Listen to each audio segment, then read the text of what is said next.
यहाँ पे मैं रिकॉर्ड देख रहा था। JIT की हमारे पास काफी सारी पोस्टें हैं, JEE इलेक्ट्रिकल की हमारे पास पोस्टें हैं। इसके अलावा JBT की हमारे पास काफी 400 समथिंग हमारे पास पोस्ट है। तो काफी सारी 1423 के करीब हमारे पास टोटल वैकेंसीज जो है वो ये अभी तक हैं, जो पुराने आयोग की जो हमारे पास थी सबऑर्डिनेट सर्विस कमीशन की, वो हमारे पास हैं। और जो नई हैं वो भी हमारा सिंगल विंडो सिस्टम जो है वो बड़ी शीघ्र हमारा शुरू हो जाएगा और फाइनल स्टेज पे है वो भी, जो सिंगल विंडो सिस्टम हमारा क्रिएट हम कर रहे हैं। तो जैसे ही वो होता है, जैसे ही वो अब फंक्शनल होगा, तो जितनी वैकेंसीज बाकी की हैं, जो फ्रेश वैकेंसीज हैं, वो भी उसके ऊपर अपलोड हो जाएंगी और हमारा प्रोसेस जो है वो आगे शुरू हो जाएगा। जो हमारे रूल्स हैं, जो राज्य चयन आयोग के रूल्स हैं, उसमें क्लियरली मेंशन है कि जो छोटे पोस्ट कोड हैं, जहां पे मतलब नंबर ऑफ कैंडिडेट्स काफी कम हैं, वहां पे दूसरे जो चैनल हैं उनके मार्फत भी जो एग्जाम है वो करवाया जा सकता है। जैसे हमारा OMR बेस्ड एग्जाम है, अगर बहुत थोड़े कैंडिडेट हैं तो वो भी विकल्प जो है वो हमारे रूल्स जो हैं, जो नियम है हमारे राज्य चयन आयोग के, उसमें क्लियरली मेंशन किया गया है। देखिए, ऐसा कुछ नहीं है, कमीशन के पास ये फुल कमीशन की बेंच जो है वह उनके पास ये मामला गया हुआ था, तो उन्होंने उसके ऊपर फैसला ले लिया है और उनका जो फैसला है वो हमने सरकार को कन्वे भी कर दिया है। दिव्य हिमाचल टीवी के लिए हमीरपुर से सुरेंद्र ठाकुर की रिपोर्ट। अब नई भर्ती परीक्षाओं को सिंगल विंडो सिस्टम के जरिए जल्द शुरू करने की उम्मीद है।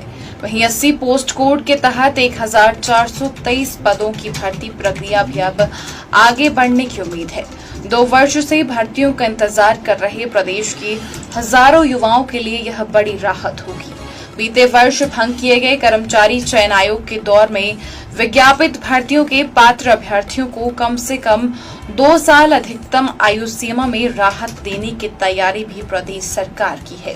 इस सिलसिले में राज्य चयन आयोग ने प्रस्ताव प्रदेश सरकार को भेजा है। उम्मीद है कि नए साल में इस पर फैसला होगा। सबसे अधिक 400 के करीब पद JBT के भरे जाएंगे। भर्ती प्रक्रिया शुरू होने से युवाओं का रोजगार के लिए इंतजार समाप्त हो जाएगा। मेरे पास यहाँ पे मैं रिकॉर्ड देख रहा था। JIT की हमारे पास काफी सारी पोस्टें हैं, JEE इलेक्ट्रिकल की हमारे पास पोस्टें हैं। इसके अलावा JBT की हमारे पास काफी 400 समथिंग हमारे पास पोस्ट है। तो काफी सारी 1423 के करीब हमारे पास टोटल वैकेंसीज जो है वो ये अभी तक हैं, जो पुराने आयोग की जो हमारे पास थी सबऑर्डिनेट सर्विस कमीशन की, वो हमारे पास हैं। और जो नई हैं वो भी हमारा सिंगल विंडो सिस्टम जो है वो बड़ी शीघ्र हमारा शुरू हो जाएगा और फाइनल स्टेज पे है वो भी, जो सिंगल विंडो सिस्टम हमारा क्रिएट हम कर रहे हैं। तो जैसे ही वो होता है, जैसे ही वो अब फंक्शनल होगा, तो जितनी वैकेंसीज बाकी की हैं, जो फ्रेश वैकेंसीज हैं, वो भी उसके ऊपर अपलोड हो जाएंगी और हमारा प्रोसेस जो है वो आगे शुरू हो जाएगा। जो हमारे रूल्स हैं, जो राज्य चयन आयोग के रूल्स हैं, उसमें क्लियरली मेंशन है कि जो छोटे पोस्ट कोड हैं, जहां पे मतलब नंबर ऑफ कैंडिडेट्स काफी कम हैं, वहां पे दूसरे जो चैनल हैं उनके मार्फत भी जो एग्जाम है वो करवाया जा सकता है। जैसे हमारा OMR बेस्ड एग्जाम है, अगर बहुत थोड़े कैंडिडेट हैं तो वो भी विकल्प जो है वो हमारे रूल्स जो हैं, जो नियम है हमारे राज्य चयन आयोग के, उसमें क्लियरली मेंशन किया गया है। देखिए, ऐसा कुछ नहीं है, कमीशन के पास ये फुल कमीशन की बेंच जो है वह उनके पास ये मामला गया हुआ था, तो उन्होंने उसके ऊपर फैसला ले लिया है और उनका जो फैसला है वो हमने सरकार को कन्वे भी कर दिया है।